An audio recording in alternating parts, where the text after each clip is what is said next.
হুম। এবার চলে আসছে উপরের অংশটা নিয়ে নিবি। হুম। ঠিক আছে, গোড়া চলে আসছে। হুম।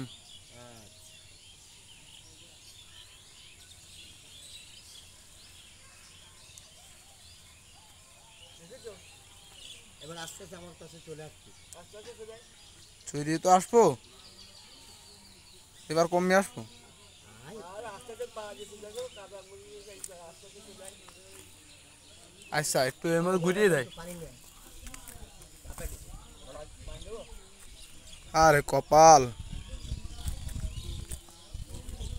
আরে উপরে চলে আয় রে। আসবো তো সবিসা। হুম। এবার দেন। এবার চলে আমার কাছে আয়, আরো নিকটে। বিসমিল্লাহির রহমানির রহিম। আমার বক্তব্যটা নেই। বিসমিল্লাহির রহমানির রহিম। আমি বৃক্ষপ্রেমিক আব্দুল হাই সর্দার, বাড়ি সারাপোল বাজার, 10 নম্বর চাষরি ইউনিয়ন, সদর থানা, যশোর। আপনারা আমার চেনেন। তো আমি 2006 সাল থেকে বৃক্ষ চারা রোপণ করে আসিতেছি। 16/7/2017 মাননীয় প্রধানমন্ত্রী নিজ হাতে বঙ্গবন্ধু পদক গলায় পরিয়ে দিয়েছেন। কিছু অর্থ দিয়েছিলেন, সার্টিফিকেট দিয়েছিলেন, বলেছিলেন দেশে অনেক কাজ আছে। কিন্তু পরবর্তীতে আমি তার কাটা লাইলন তার মুক্ত করার জন্য সারা দেশে অভিযান চালিয়েছি 9টা জেলায়। যার ফলে 3 বছর আমার বৃক্ষ রোপণ করতে পারিনি। তো আজকে একটা মর্মান্তিক দেশ, এই মাস, যেখানে 15ই আগস্ট সারা দেশে জাতীয়ভাবে শোক পালন চলছে, প্রস্তুতি নিচ্ছে, ঠিক সেই টাইমই আমি এই বৃক্ষ আজকে শুধু তাই না, আমাদের বঙ্গমাতার জন্মবার্ষিক আজকের দিনে তিনি পৃথিবীর আলো দেখেছিলেন। এই মহৎ মানুষটার জন্মবার্ষিক উপলক্ষে আমি কিছু চারা নিয়ে এসেছি বিভিন্ন মনের মাথায় বসানোর জন্য। তারই ধারাবাহিক এই সারাবল পুটপাড়া ভাটা লাগোয়া এই মোড়ের মাথায় এই চারাটা, আমের চারাটা রোপণ করলাম। পাশাপাশি যারা 1973 সালে বিপদগামী মোস্তাকের নেতৃত্বে বঙ্গবন্ধু পরিবারে সপরিবারে শিশুসহ রাসেল সহ তোমার কামাল, রাসেল, জামাল সহ বঙ্গমাতা সহ যারা নিহত হয়েছেন তাদের রুহুর মাগফিরাত কামনা করছি।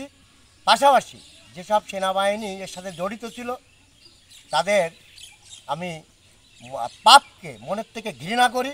আল্লাহ যেন তাদেরকে ক্ষমা না করেন।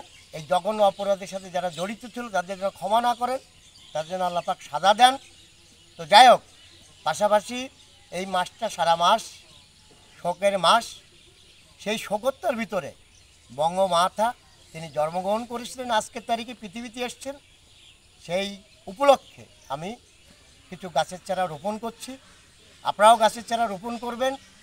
পাশাপাশি পৃথিবীতে যে গুণে মানুষগুলো হারিয়ে গেছেন ইতিপূর্বে, তো তাদের জন্য রুহুর মাগফিরাত কামনা করি। আর বঙ্গবন্ধু পরিবারের সদস্য যারা পৃথিবীতে বিদায় নিয়েছে, আল্লাহ পাক যেন তাদেরকে আত্মার শান্তি রাখে বা বেহেশতে নসিব করে যেন আল্লাহ পাক দেন। আমি বৃক্ষপ্রেমিক আব্দুল হাই সর্দারের তরফ থেকে আল্লাহর কাছে আমি দোয়া চাচ্ছি। পাশাপাশি আমার সামনে খুব বড় পরিকল্পনা আছে। আমাদের রাজারহাট থেকে চুকনগর সড়কে 2 লাগোয়া 2 সাইডে আমি গাছের চারা রোপণ করব। আপনারা আমার জন্য দোয়া করবেন। পরবর্তী গাছের চারা রোপণ করার পরে যেন আমি আবার অভিযানে পেরেক তারকাটা লাইনন্দড়ি অভিযানে যেন আমি নারায়ণগঞ্জ থেকে যেন মুন্সিগঞ্জ, চিটাগাং প্রতি জেলায় পৌঁছতে পারি। আমার জন্য আপনারা দোয়া করবেন বা আমার পরিবারের জন্য দোয়া করবেন।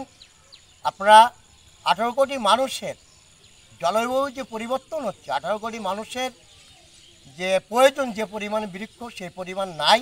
যার ফলে আমাদের সকল জনগণের উচিত এই বর্ষা মরশুমে বৃক্ষ রোপণের মরশুমে নিজ নিজ উদ্যোগে নিজ নিজ এলাকায় যেন গাছের চারা রোপণ করেন।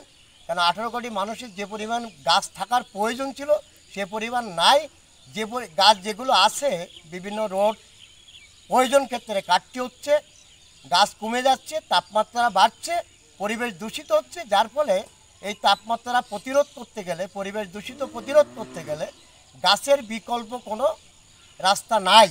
যার ফলে আমাদের 18 কোটি মানুষের বা আগামী দিনে যারা আসছে তাদের অক্সিজেন তারা যেন ভালো পায়, আমরা যেন ভালো থাকতে পারি বা আমাদের পরিবেশটা যেন ভালো থাকে, যার ফলে প্রতি এলাকায় সারা বাংলাদেশের অলি গলি রাস্তার লাগোয়া নিজের জায়গায় আপনারা বেশি বেশি করে গাছের চারা রোপণ করবেন, গাছকে যত্ন করবেন।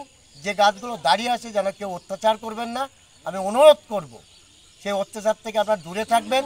কেউ যদি অত্যাচার করে তাদেরকে প্রতিরোধ গড়ে তুলবেন, বেশি বেশি করে গাছের চারা রোপণ করবেন। একটা জিনিস হচ্ছে 10-এর লাঠি 1-এর বোঝা, 10 জন মিলেমিশে করি কাজ, ভালো কাজ।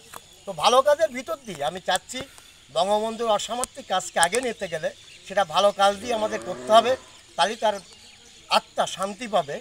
তো যারা অপরাধের সাথে জড়িত আছে আমি অনুরোধ করবো আপনারা সেখান থেকে সরে আসবেন, ভালো কাজ দিয়ে সমাজে আপনারা পরিচিত হন, দেশকে কিছু দেন, আপামর জনগণকে কিছু দেন।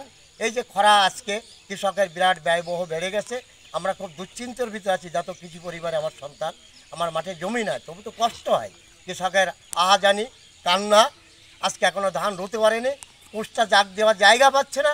সরকার যেন কোষ্টা জাগ দেওয়ার জন্যে সরকারি যে জায়গাগুলো আছে যেন পানির ব্যবস্থা করে। আমি জোর দাবি জানাচ্ছি, আজকে আমার এই নিজের মাতৃভূমি সারাপোল পুবপাড়া ইটভাটার পাশের এই রাস্তায় গাছ রোপণ করতে গিয়ে আপনারা সবাই ভালো থাকুন, সুস্থ থাকুন, আমার জন্য দোয়া করবেন, বেশি বেশি করে গাছের চারা রোপণ করবেন। খোদা হাফেজ।